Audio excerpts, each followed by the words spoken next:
The obvious question, I reckon, for me, is I remember hearing whenever it was 2006 or something, that Arena and Malthouse were co-commissioning you and Lally together.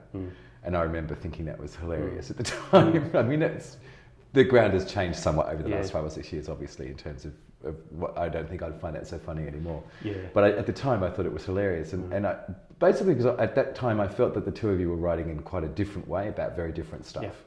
Do you have any insight on what the thinking about that was? None whatsoever, and it was a very interesting process to find yourself commissioned to do this play, and it was something unique in my experience and not that common as far as I can understand it, but it does reflect a broader sweep of the way writing is tending to work in theatre, I think. Because it was clearly curated by producing decisions. You've got Malthouse and Arena that were keen to work together, and you had a director in the case of Rose Myers, but it was clearly a Malthouse decision to see which two writers they wanted to commission, and neither Lally nor I had pitched to do such a project, nor would we ever think of doing so. It was one of those ones where the company actually came to the writer and said, look, we've got the idea for a piece of theatre, would you be prepared to be one of the constituent theatre makers? And I knew Lally, and Lally and I had sort of knew each other socially, but I think that was the point. I think what they wanted was they wanted to get a kind of a dry, almost gratuitously super sort of dry cerebral approach to the subject matter from me, and Lally can sort of internalise. In fact, the early discussions were along those lines. I think it was possibly the first time I've co-written something. I was doing another thing similar to it at the same time, I think, but it was the first sort of time, and it was really interesting. Like, Tom is one of the smartest people that I've ever met. And I remember, like, when we first met, I was like, because I knew who he was and stuff, he would be in the rehearsal room, like, he'd just be in the corner playing crosswords by himself, and we'd all be going, Tom Wright, what do we say to Tom Wright? And then, like, so I would try and say really intellectual things to him to try and impress him, but I'd get the words wrong. Both of us said to each other, I seem to remember saying, I'm not quite sure why we're here, but gee, we're glad we are. Yeah. I think what we set out to do, and certainly I was keen on this, was we wanted to try and write writing that wasn't cohesive and wasn't structurally centred.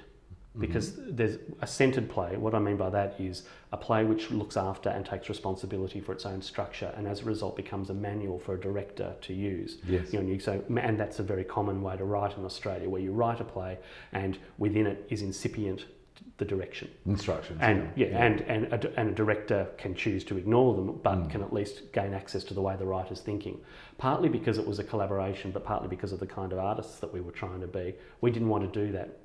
We didn't actually, we never sort of sat down and wrote a scene together, but we would both be given tasks from Rose, and then we would write scenes, and then she would put them together or put them alongside. But a lot of the theory that Tom spoke about, like in the early development and stuff of it, really informed what I ended up writing about and stuff. So like a lot of his ideas and thoughts about because I don't think, and I don't have the same like analytical mind that Tom has, where he can sort of see a situation from all different angles. I sort of just kind of feel it, but then he's got like all these different views on something, and so then I was able to use them in my writing, which was really like it was so great to have access to his brain. Well, to misuse a word, I wanted it to feel schizoid. And I know that's a misuse of a genuine mental health term, but I wanted it to feel like there were multiple personalities within the writing, so that there was that sense that something could be distinctly Lally's, something could be distinctly mine, but then something could also be distinctly belonging only to this odd project collaboration. And did you ever overwrite each other? Like, did you ever kind of get something of Tom's and fiddle with it, or vice versa? He got something of yours and fiddle with yours? Not that I can remember. I don't think either of us actually rewrote each other's stuff, which I think, often people probably would do in rewriting, but we didn't do that, because I think we just submit stuff and then it would be with Rose, and then she would intercut it or something. And so there are some sections of the play where to this day I can't remember what sentence is mine and what's hers. Right, oh, interesting. And Lally might, but you can sort of look at it and you can say, well, I would never write that. And you could say, well, if it involves the Princess of Wales, Princess Diana, there's a high likelihood Lally wrote it because that was one of her focuses. And if it's about architecture, then I might have written it. But some sections you just can't tell. And that was deliberate. It's a mess. It's a mash. It's a true mash in the musical sense. And all of that came out of a desire to try and, we were more keen to try and offer up a mood. And the mood that we were trying to give Rose, or trying to give the production, was that we wanted it to be something that you don't see very often on Australian stages now, and certainly not then, which was something a bit salacious, something frankly a little bit irresponsible. Yes. That's the best word for it. We didn't want to write a responsible play because that would start to feel like a play that was trying to explain away human behaviour. And one of the things that you could offer as a suggestion about theatre in the world is, in my opinion, poor theatre seeks to provide glib explanations for human beings. But Do you mean poor as in? No, poor as in a value judgment. Yeah. Bad theatre. Yeah, not in the Brooks sense, but yeah. Bad theatre starts to offer. Bad theatre attempts to explain away human behaviour. Yeah. Rich theatre, good theatre asks interesting questions. And so what we tried to do with our play, what we're trying to do is, via this case, provide a set of opportunities for theatre artists in a rehearsal room to start asking some questions.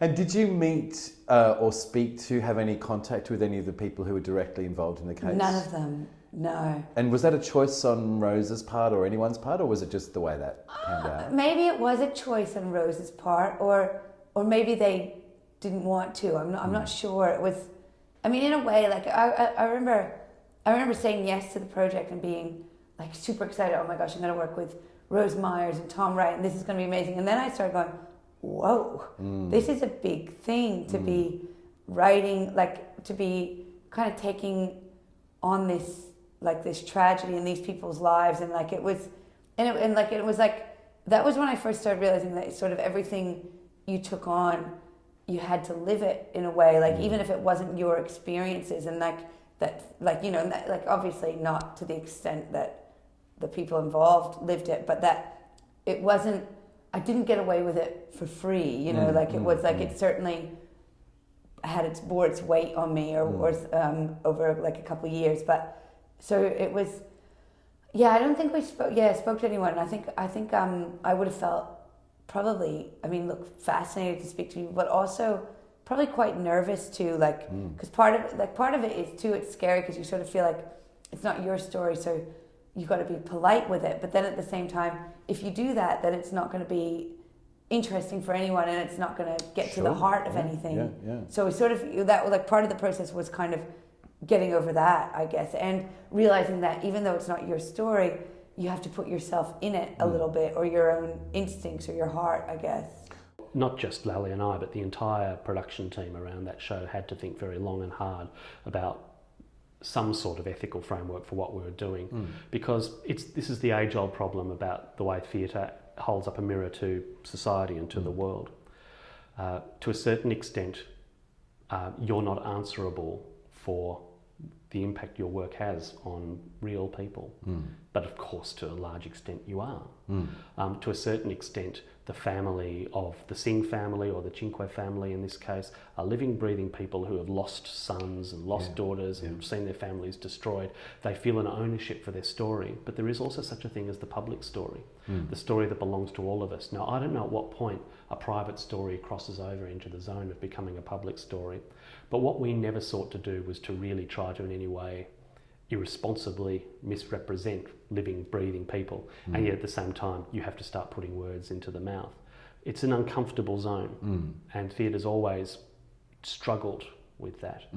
Theatre's always struggled with crime, and it's always struggled with what it is to put living, breathing, real people on stage, particularly when they're revealed in not necessarily glowing light. So it was talked about a great deal, but both legally and we hope ethically, we tried very hard to not feel that we were transgressing or creating a kind of destructive environment where we were slandering anyone or libeling the dead.